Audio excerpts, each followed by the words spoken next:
So what we're going to do is we're going to go through some of these things, and just to give you a flavor for how this all comes together. So you want an audit, you're ready to write your farm plan, you fill out this form, which is in your book, and you send it off to the State Department of Agriculture to Bob Rondeau, and Bob Rondeau is the auditor that will get this form from you, and he's the guy that will call you and set it up. Now, Mike Vitello, who was here earlier, he did the Commonwealth Quality Training this morning. Mike is, he's gone to all the auditor training, but he's not the auditor. It's just changed. Everything is so fluid. It used to be up until just a few months ago that the only people that could be GAP auditors were people that were already USDA fruit and vegetable inspectors. And they just changed that. Mike went through all the GAP training in terms of how to become an auditor.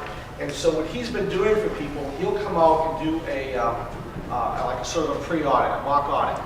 So if you have something scheduled, you call up and you say, hey, I need an audit. Mike, you can ask Mike to come out. Mike will go through everything with you to make sure you're ready for what you want to do, which is a good thing. The other thing to keep in mind is that you cannot have an audit in February. You have to have an audit when you have stuff, when you're doing stuff, okay? And if the audit comes out in, now Hannaford just told people, we'll take one crop, okay? We'll take one crop. But you better be at least a couple of weeks into your growing season before the audit, in your harvest season, before the audit comes out, because they want to see a record of, you've been filling out these clipboards, you've been filling out this stuff, you've been doing this stuff. You can't have them come out on day one. So that's going to be a little bit of a marketing problem for people, especially with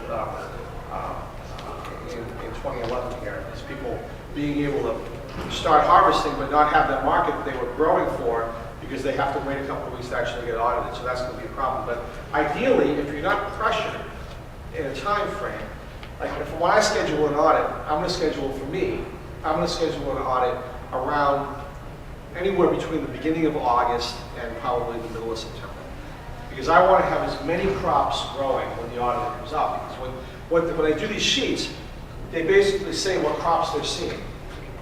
So you want to have stuff that you're packing in the field, you want to have warm season stuff that you're packing in the pack sheet, you want to have a pretty good mix. So when somebody looks at you online and says, oh yeah, they're certified in lettuce and kale, and they're certified in peppers and tomatoes and eggplants and something else, you get a pretty good diversified group of vegetables there, and people know that they've seen a lot of your operation. So that's just that. So there's a bunch of basic questions at the beginning. Did you attend the GAP training? They would like to know that. Is there a map that accurately represents the farm operation? A map could be one of those pictures you pull offline, or it could be a piece of paper that has, okay, here's all my fields, and this is where they're located in relation to the pack sheet. If you can get the GPS location of the main place, that's fine. They want to know if all the crop areas are going to be included in the audit that day, or do you have a farm in New Hampshire or something like that. Total acres that you're farming, you have more than one packing facility, a floor plan of the packing facility, so you have two maps basically. You'll see that in that Henderson farm plan there. One is just a layout of your farm, the other one is a layout of your pack shed if you're doing pack shed. Like I said, a pack shed can be part of a bigger building. It doesn't have to be the whole building, but you have to have a spot there. You say, okay, there's the garage door, here's the staging area, there's our line, there's where we make the boxes, we pack it, then we put pallets over here with the finished product, and there's our flow of our packing facility. And they want to know if anything's commingled, so they know if something's mixed with somebody else that, for example, may not be GAP certified. So the audit basically starts with those questions and then has these pieces. There's a farm review piece, and then you say, okay, I'm going to do farm review and field harvesting and packing. You may be done with that. When I do it, I probably going to do 1, 2, and 3, 4 storage and transportation. So we're going to take the part 1 now. So the audit comes out, and for the most part, you'll see this is a scoring system, and you have to get a certain percentage, like a test. But there are things that the auditor might see that he might just leave. You know, when you come in your pack shed and there's birds' nests up there, might come onto your farm and just watch one of your workers walk out of the porta potty and go back out to the field and bypass the hand washing station. Just some basic things that would be considered some real no-nos, and so you got to be prepared for that. So, automatic and satisfactory would be some sort of immediate food safety risk that's present when produce is grown, processed, or packed, presence or evidence of rodents, excessive amount of insect in the area during packing and processing, observation of employee practices, personal or hygienic to jeopardize or may jeopardize the safety of the produce, falsification of records, and answering no to the first 2 questions. Okay? And I'll mention what the first 2 questions are, basically. And also, as you look at these sheets, let me just show you what a sheet looks like. So on the left, it tells you what the question number is. Questions, so we'll get rid of this questions 1 and 2 right now. The reason you have to answer questions 1 and 2 is because question 1 is, do you have a farm plan? And question 2 is, who's responsible for it? So if you don't have a farm plan, someone's responsible for it, you can't have an audit. So you have to answer those 2 questions. So what it tells you is how many points are associated with that question. In this case, you have to do these, so there's no particular points. You have to answer yes, so there's no possibility of answering no. The question is not applicable. And the last column indicates what it is you have to have there for the audit. And that's what this, oops. What was I supposed to do that? Okay. So on the right-hand side, it could be blank. And if it's blank, it means it's observational. It's something that the person is going to see out on the farm as they're doing the audit. If there's a D there, it means there's a document that's required to show conformance to the question. In the case of that, the D is you've got the farm plan. It's a document. It's right. You have it in your binder. That's what a D is.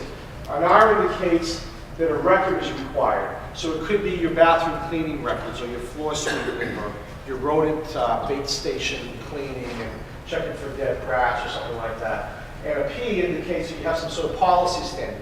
For example, what's your policy if somebody cuts their finger when they're packing the peppers? And you have one of those written. I'll show you one of those in a little bit. That's a P. So every time you look at one of the questions, in addition to know how many points it's worth, and whether or not you could possibly have it not applicable, on the very right-hand side, it tells you what you have to have in your farm plan to apply with this. And these farm plans have lots of examples. Okay, so they take the traceability and moved it all over the place, so there's equations for traceability in here. So basically, a documented traceability program has been established. You can document, here it is, it's in writing. Here's my traceability plan. I have a back on the farm, I write down all my fields, I know everywhere my product is coming from, and I have my name in the box, and I have a date stamp of some sort, so I know if I have to get a product back, where it's coming from. The operation is performed a mock recall that was proven to be effective.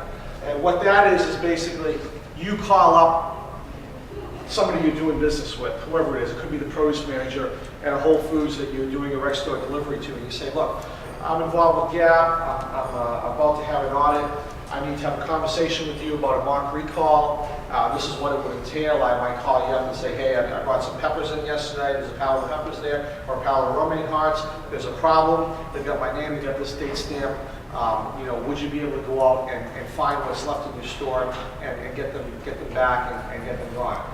And the thing is that basically all you do is you have an email back from that produce manager or back from the distribution facility or something and say, yes, the other day Rich called me from Pleasant Valley Gardens, we talked about this, and I understand, and we would be able to do that, and that constitutes a mock audit. It just shows that you made a phone call and you kind of walked through it.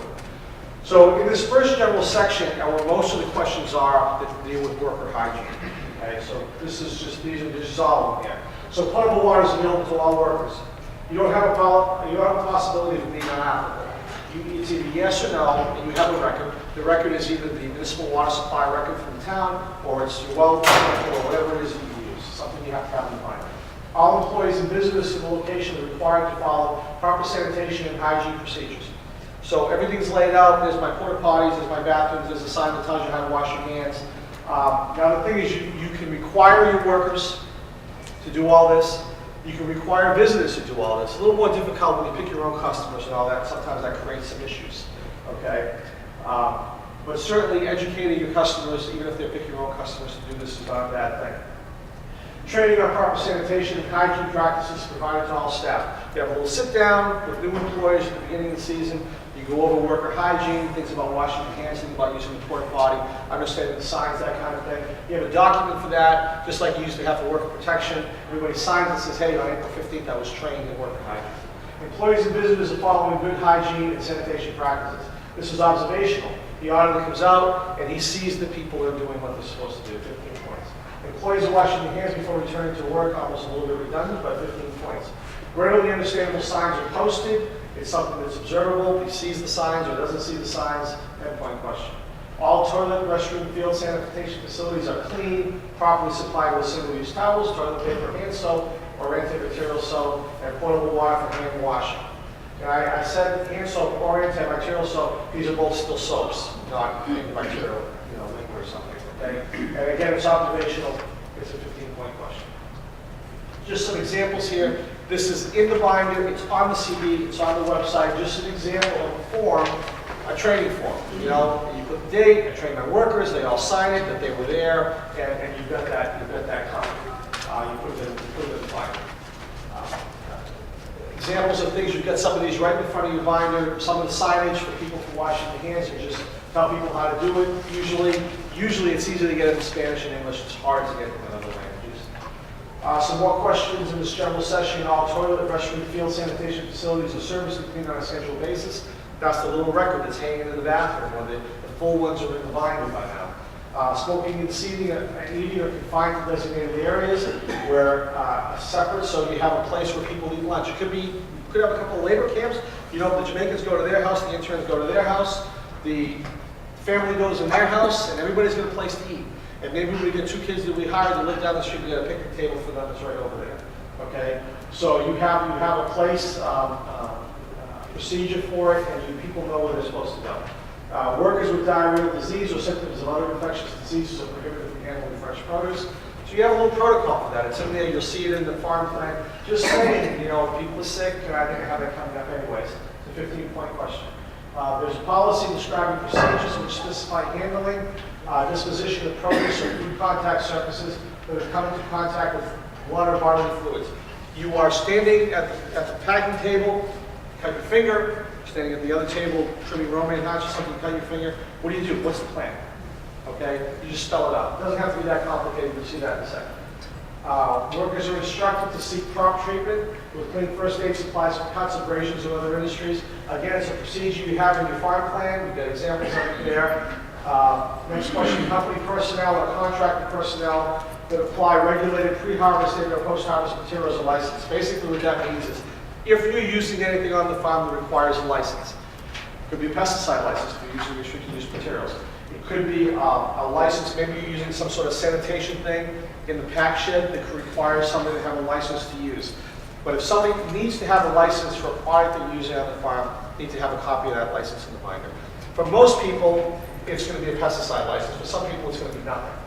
I really couldn't think of any really good examples beyond a pesticide license. This is just an example of a restroom and toilet facility maintenance log. See these on the walls in McDonald's all the time. It's just the same thing. Who walked in there, who cleaned it, who'll check off things, replace the toilet paper, in the trash can, all that stuff. So here's an example of something that you deal with, a little procedure to deal with people getting sick. So disease control.